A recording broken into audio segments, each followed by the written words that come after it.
Hi guys, it's time for our daily Disney devotional, and it is, what day is this?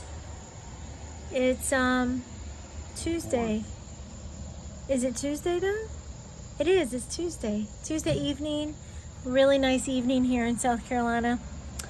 We're gonna read number 70 tonight, and it's called Star Tours, and I really love this ride very much. As far as rides go at Hollywood Studio, there's only one more at this point. The rest of the attractions are considered shows or films. As you can see, Hollywood Studios just doesn't have the number of rides compared to the other parks. Here are currently at least 3 more rides. There are currently at least 3 more rides in the works. But for now, let's head to the last one currently available. Although this is technically a ride, you don't move very far, but you definitely move. You move up and down and side to side and front to back, and then repeat again and again and again. This is the other of the 2 rides at Disney, including the teacups at Magic Kingdom, that I simply cannot do. I have done this one, and I've done it a few times actually, but no more. It makes me too queasy and nauseous. My family loves it, and more power to them. They can have it. Let's go ride Star Tours. Well, actually, you ride it. I'll just wait outside.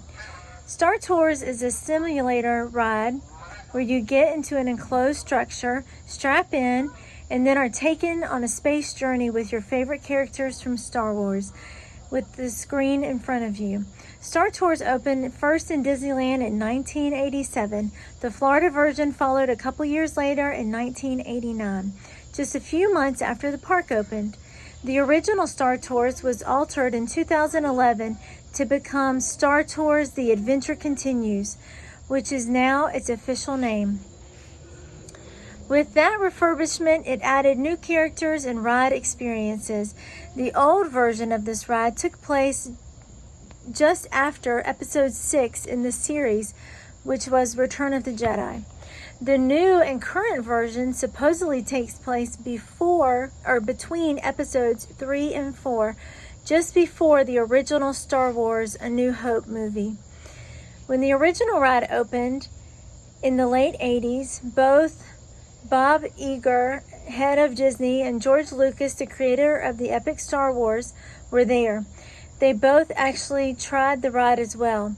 If you ever have to wait in line for this ride, listen carefully for the announcement overhead for a page of Iragig Saakuro. I'm sorry, I totally butchered that. This is a nod to George Lucas, which is his name spelled backwards. You can also hear the Ewoks from Return of the Jedi having a party in the overhead speaker if you listen carefully. The ride takes 4.5 minutes and can hold up to 40 riders per simulator. Most of the actual actors from the famous movies recorded their parts for the ride, so you hear their actual voices.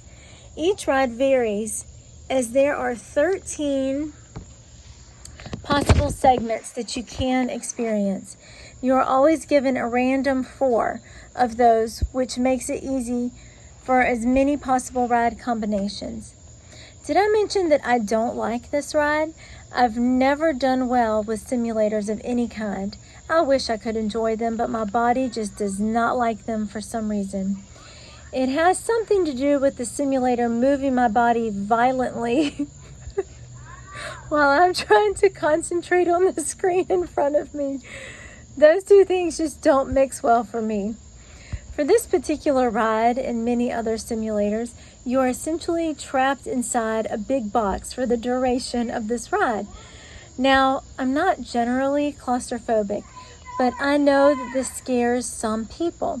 This box that you're in is big enough where it doesn't generally scare me, but extremely tight spaces can be quite nerve-wracking. I remember going caving or spelunking, for you fancy people, as a kid, and have to squeeze my body through some very small spaces for a good distance. That was a little frightening for me, and thinking about what might happen if I got stuck. How about you? Do you like small spaces? Are you claustrophobic? Let's talk about that for our devotional thought for the day. Just as a PS, when I wrote this with my parents as a child or as a younger kid, my mom, who is claustrophobic, started freaking out, and we had to stop the ride and let her off because she was completely in panic attack mode because of that. Sometimes we treat life like we are trapped in a box. Some of us, me included, get really comfortable in our own little box. We build up walls around us and it's comfortable, and we feel fear when we have to travel outside that comfort zone. We like staying home in our little circle of friends in familiar territory. However, to fulfill our real spiritual purpose and the plan that God has for us, we have to come out of that box sometimes. We have to talk to others. We have to help those in need. We may even have to travel and be a missionary to those who don't hear the Bible regularly. 2 Timothy 1:7 says that the Spirit of God that we are given does not make us timid or fearful, but powerful. We need to embrace this gift of the Spirit and use it courageously to proclaim the name of God. In Joshua 1:9, he and all of us are told to be strong and courageous in a few minutes. and unafraid, for God will always be with us.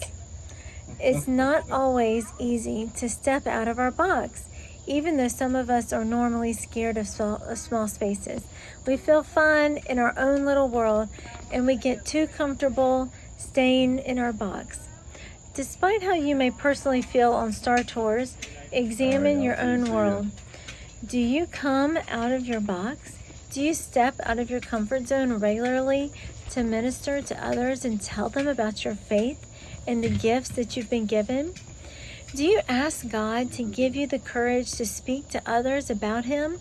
Give it a shot. What have you got to lose? The answer is nothing, but think about how much others have to gain if you step out of your box and use the courage that God will give you. It is so worth the try. Okay, bye guys. I will see you tomorrow.